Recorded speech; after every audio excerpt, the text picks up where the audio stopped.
Welcome করছি সবাইকে। আজকে আমরা কথা বলবো ইন্টারমিডিয়েট আইসিটির থার্ড চ্যাপ্টার নিয়ে, সবচেয়ে একটা ভ্যালুয়েবল চ্যাপ্টার। তো এই চ্যাপ্টারটার দুইটা সেগমেন্ট থাকে। প্রথম সেগমেন্টটা হচ্ছে নাম্বার সিস্টেম।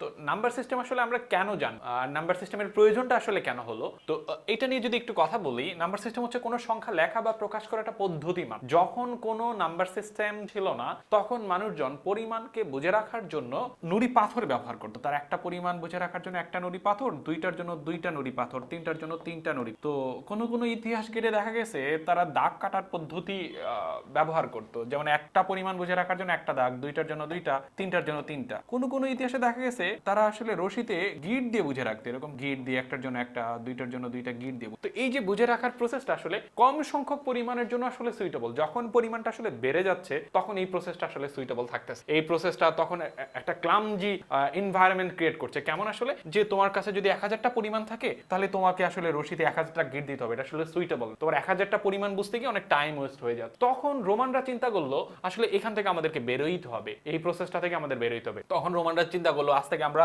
পরিমাণ এক বুঝার জন্য একটা দাগ, দুইটার জন্য দুইটা, তিনটার জন্য তিনটা, চারটার জন্য চারটা দাগ দিব না, চারটা দাগকে আমরা একটা নির্দিষ্ট প্রতীক দ্বারা অপটিমাইজ করে ফেলবো। এতে আসলে কি হলো, পরিমাণটাকে সহজে বুঝে রাখা গেল। এই যে পাঁচটার জন্য পাঁচটা দাগ আর আসলো না, একটা ভি শেপ দিয়ে আমরা আসলে পরিমাণকে প্রকাশ করতে পারছি, এক্সপ্লেইন করতে পারছি। তো এই যে পরিমাণটা বুঝে রাখতে রোমানরা আসলে এই পদ্ধতি আসলে নিয়ে আসছে। তো এখন নাম্বার সিস্টেম হচ্ছে আসলে যেটা আমরা অল ওভার বলতে পারি, নাম্বার সিস্টেম হচ্ছে কোনো সংখ্যা লেখা বা প্রকাশ করা একটা পদ্ধতি মাত্র পরিমাণকে বুঝে রাখার জন্য। ডে বাই ডে এখানে অনেক পরিবর্তন আসছে। এই নাম্বার সিস্টেমকে, গোটা নাম্বার সিস্টেমটাকে আসলে দুইটা ভাগে ভাগ করা হয়েছে। একটা হচ্ছে পজিশনাল নাম্বার সিস্টেম, একটা হচ্ছে পজিশনাল আর non positional number system. Positional number সিস্টেমটা কি আসলে, এটা দেখো, পজিশনাল নাম্বার সিস্টেম হচ্ছে যে নাম্বার সিস্টেমে প্রত্যেকটা প্রতীকের সাথে সাথে স্থানেরও একটা নির্দিষ্ট মান। যেমন আসলে আমি যদি বলি এখানে কোন একটা সংখ্যা র্যান্ডমলি আমি যদি লিখি 325, আমি যদি বলি এই 5 এর মান কত, তুমি বলবা 5। আমি যদি বলি শুধু এই 2 এর মান কত, তুমি বলবা সেটা 20। এই 3 এর মান কত, এটা হচ্ছে 300। এভাবে তারা হয়েছে 325। কিন্তু কথা হচ্ছে যে এই যে 3, এখানে 3 যখন আসছে তখন 3 এর মানটা 300 হলো কিভাবে? কারণ এই 3 কার অবস্থানে বসছে, আসলে এটা শতকের অবস্থানে বসছে, তাই তার সাথে 100 গুণ। এটাকে আমরা চাইলে এভাবে লিখতে পারি, এটা এভাবে লিখতে পারি।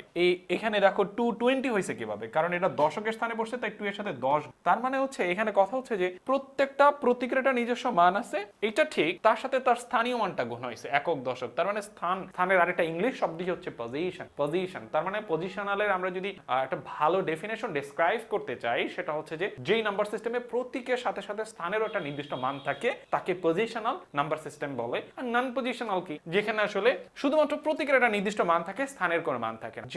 যেমন আমরা যদি রোমান সংখ্যায় লিখি আসলে x এ, এখানে খেয়াল করো এইটার মানও 10, এটা এই অবস্থানে বসলে এটার মানও 10। অবস্থান এর মানের কোনো পরিবর্তন করতে পারে নাই, তাই আসলে আমরা এটাকে বলি নন পজিশনাল। এটার বাংলা একটা প্রনাউন্স আছে, সেটাকে আমরা বলি যে আসলে অস্থানিক নাম্বার সিস্টেম, আর এটাকে বলি স্থানিক নাম্বার সিস্টেম। That's all.